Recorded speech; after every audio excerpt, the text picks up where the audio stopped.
Follow me on a journey of predators and their prey into a world where three-legged parasites feast on the lifeblood of a host to prevail in the cruel and ruthless competition of natural selection.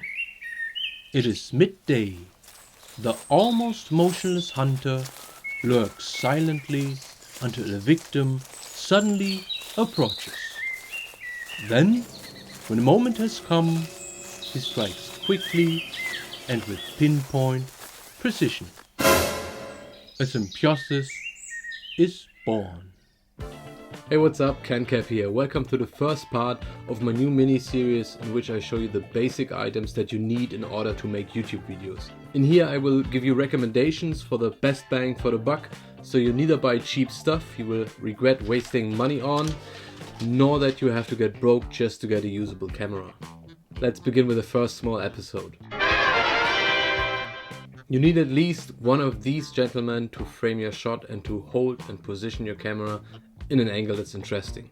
Generally speaking, there are three types of tripods: the classical photo tripod with a fixed head, film tripods with fluid heads, and the category of flexible or other tripods. Depending on what you're planning to do, you normally don't need all of them, especially in the beginning. If you're only planning to make talking head content like this here, then a classical tripod is just fine. If you want to vlog, shoot on the go for travel vlogs as an example, then I would recommend a flexible tripod. If you want to film stationary with camera movements, then a tripod with a fluid head is the way to go. But keep in mind that you absolutely can create cinematic footage purely handheld, that you can travel vlog with a small, lightweight, classical tripod, and that a talking head setup works just as fine with a flexible tripod. The right choice simply makes it easier, not necessarily better. If you ask me with what to start, then I would recommend you a normal lightweight travel tripod, since it gives you the most flexibility for different purposes. If you want to buy a tripod, then there are 4 components you should have a closer look at, which is true for all tripod types: the tripod legs, the leg lock mechanism, the tripod head, and the mount type. But before we dive into my recommendations and what you should consider, I recommend you to subscribe to my channel. This will allow me to make more videos like this, and it's absolutely free. Thank you very much. Highly appreciated. With a few niche exceptions, there are basically 3 mount types: Arca Swiss, Manfrotto, and large plates for heavier cameras and fluid heads, which are built similar to the Arca Swiss mount. My personal preference is the Arca Swiss mount because it's widely used and more versatile than a Manfrotto counterpart.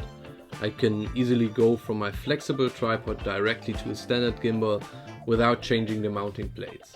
With adapters you can basically do anything you want, but most gear comes with the Arca Swiss plates, so it will be at least easier and cheaper in the beginning. For the leg lock mechanism we have the option of twist or clamp locks. I would recommend getting a tripod with clamps if you have the choice, because it's faster, easier, and you have direct feedback when the legs are actually locked. But there's also the rumor that this mechanism is prone to fail with time. I haven't experienced this yet, but I wanted to mention it at least. When it comes to the tripod heads and tripod legs, there's a sheer infinite amount of choices. But as a rule of thumb, don't buy tripods below $50, and if you want to be on the safe side, stick to one of the established brands like Manfrotto, Rollei, iFootage, and so on. I shot the C5i Carbon for $80 from Rollei as my first tripod, and I have no regrets ever since. This does not mean that there are no alternatives or no name brands with good value tripods, but I wouldn't take the risk for 10 or 15 bucks savings. Now forget what I've just said, because when we talk about tripods with fluid heads, then this is a completely different story. Fluid heads are much more expensive, and getting a brand can easily cost you 300 or 400 bucks and more. This was clearly too much for me, because this money should be saved for a good lens or a good laptop or a good camera in my opinion. TLDR, I've studied every option on Amazon back and forth and came up with 2 low budget but quality choices from the same brand. The Kaya BB30 is a classical choice and a real beast. It can be extended up to 65 inches and is built like a real video tripod, so no matter how much you move your camera, it should stay where it should be. The second option is the Kaya FP2451H4, which comes with the same fluid head but with classical tripod legs that are easier to use, smaller and more lightweight. Since I only plan to use this in my studio, in my room, I went for this option. It has a downside though. If I set the fluid head strength to high resistance, I rather move the tripod than the camera, if I don't use any weights or anything else to keep the tripod where it is. Something I can live with. Otherwise, the Kaya is surprisingly well manufactured, feels actually quite premium and does the job as imagined. Now to the flexible tripods. The market is clearly dominated by Joby's GorillaPod, and there's a reason for that. It's very well built, solid, feels premium and is a great all-arounder. You can twist it, bend it, make it flat, hang it around somewhere, and it holds a premium mirrorless with a big lens without any issue. It's something I could recommend right away, and it sells for around 60 bucks for the 3K or 6 pound and 110 bucks for the 5K or 11 pound version, which you probably don't need. But there are alternatives. Unfortunately, only more expensive ones.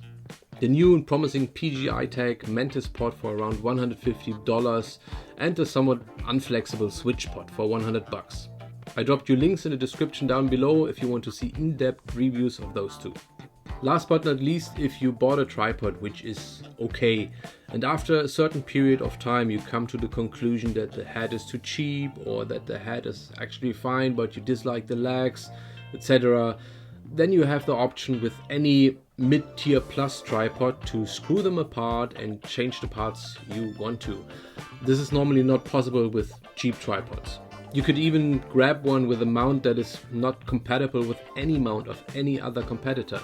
So the most important tip remains, don't buy cheap unless you want to buy twice. Or if you absolutely know that you will use the cheap tripod solely for one purpose, and flexibility and future-proofness, is this even a word, is not what you're looking for. Oh yeah, that's it. That's it. Tripods are not rocket science. Yeah. If you liked this video and if it helped you in any way to make the right decision in buying a tripod for you and your use case, please subscribe to my channel. This will help me to create more videos like this for you. Leave me a like if you enjoyed the content and push the bell. Thank you very much. Dankeschön. Auf Wiedersehen. Bye bye. See you in the next video.